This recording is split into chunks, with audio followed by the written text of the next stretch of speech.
Okay, my dear student of class 10th, how are you? I hope you all will be fine. Now, today we are going to discussion about the digestion system in human being.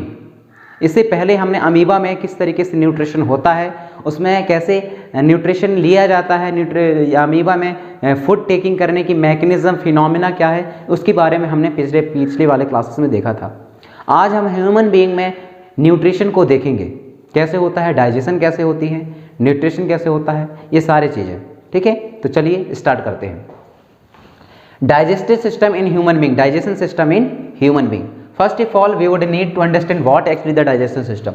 सो नया heading डालेंगे, लिखेंगे digestion, उसके just arrow signal के बाद आप लिखेंगे digestion is a process where large particle of food material, क्या है, digestion is a process where large particle of food material its converted और ब्रेकिंग डाउन, बदलता है और टूटता है, converted and breaking down into small particle, किसमें, छोटे, लार्ज पार्टिकल छोटे पार्टिकल में कन्वर्ट हो जाते हैं, and we will get energy, और हमें एनर्जी प्राप्त होती है ह्यूमन बीइंग की बात। Okay, now this is the structure of digestive system of human being.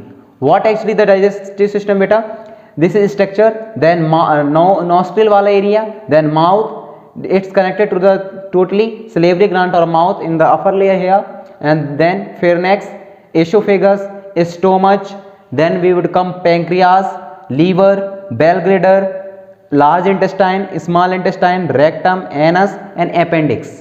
ये सारा part digestive system of human being में इन्वॉल्व रहते हैं। अब हमें ये जरूरी रहता है कि कौन सा पार्ट किसके अंदर आता है, क्लासिफाई करने की। So let's look, digestion system को पढ़ते टाइम हम इसको दो कैटेगरी में डिवाइड करते हैं पूरे डाइजेस्टिव को समझने के लिए। एक तो होगा आलिमेंट्री कैनाल वाला सिस्टम और दूसरा होगा ग्लांट वाले सिस्टम। तो सबसे पहले देख लेते हैं आलिमेंट्री कैनाल वाला सिस्टम, मैकेनिज्म करके लिखना, ठीक है, मैकेनिज्म करके देन ये वाला आप क्लासीफाई करना है, डाइजेस्टिव सिस्टम लिख के आलिमेंट्री कैनाल, देन ग्लांट सिस्टम। देन इसके बाद देखेंगे आलिमेंट्री कैनाल में क्या शामिल रहता है बेटा, mouth, pharynx, oesophagus, then stomach, stomach के बाद आप किसमें आ जाओगे, large intestine, small intestine, rectum and anus. लेकिन यहाँ रेक्टम और एनस नहीं लिखी गई है स्पेस न होने की वजह से, आप स्मॉल इंटेस्टाइन के जस्ट नीचे लिखेंगे रेक्टम और एनस। दूसरा देखिए ग्लांट सिस्टम में, ग्लांट सिस्टम ऑफ डाइजेस्टिव सिस्टम क्या है, ग्लांट सिस्टम में तीन चीज़ों को मैंने शामिल किया है, salivary gland, pancreas, then liver. Salivary gland में तीन लार ग्रंथियां, सलाइवा ग्लांड आपके माउथ में पाए जाते हैं जो कि सलाइवा सिक्रेट करने का काम करते हैं, रिलीज करने का काम करते हैं।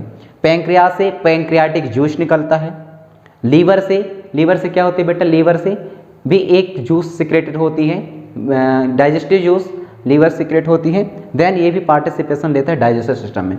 ओके, लेट्स लुक अंडरस्टैंड, इसको समझ लेते हैं क्या है इसके अंदर, देन उसके बाद इसका डिस्क्रिप्शन देंगे। माउथ से हमने फूड मटेरियल को माउथ पे लिया, फूड मटेरियल में जितने भी फंगस या बैक्टीरिया रहते हैं वो सलाइवा ग्लांड की वजह से, सलाइवा के सिक्रेशन की वजह से ये माउथ में है डिस्ट्रॉय हो जाते हैं, मर जाते हैं।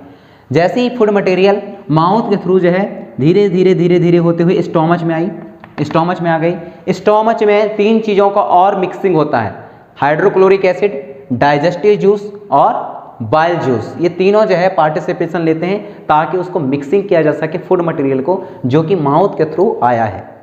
स्टोमच को कैसे याद रखा जाए कि ये क्या काम करता है, स्टोमच को मतलब समझ लीजिए स्टोर मच, मतलब ज़्यादातर चीज़ों को स्टोर करने वाला, ये स्टोमच होता है, बैग लाइक स्ट्रक्चर होती है। स्टोमच के जस्ट नीचे वाला हिस्सा पैंक्रियास कहलाता है, ये पैंक्रियाटिक जूस रिलीज करने का काम करता है पैंक्रियास।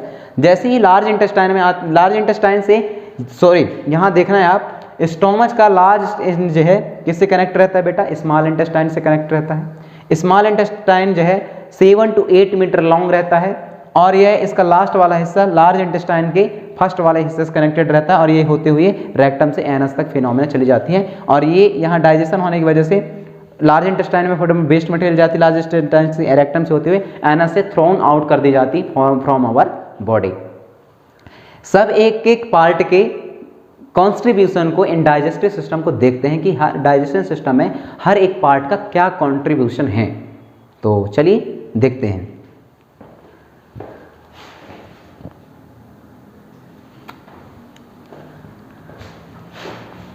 मिटा दूं, आप यहाँ पूरा से मिटा दीजिए।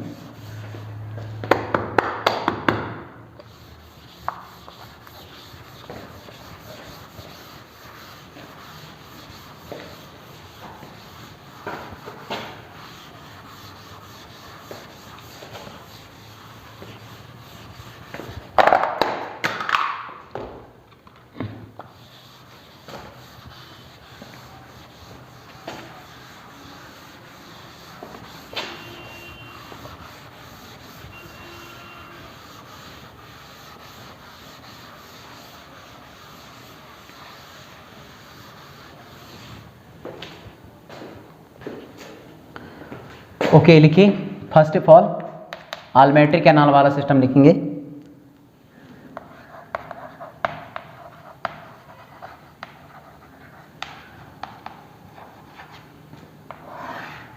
Okay, so let's look.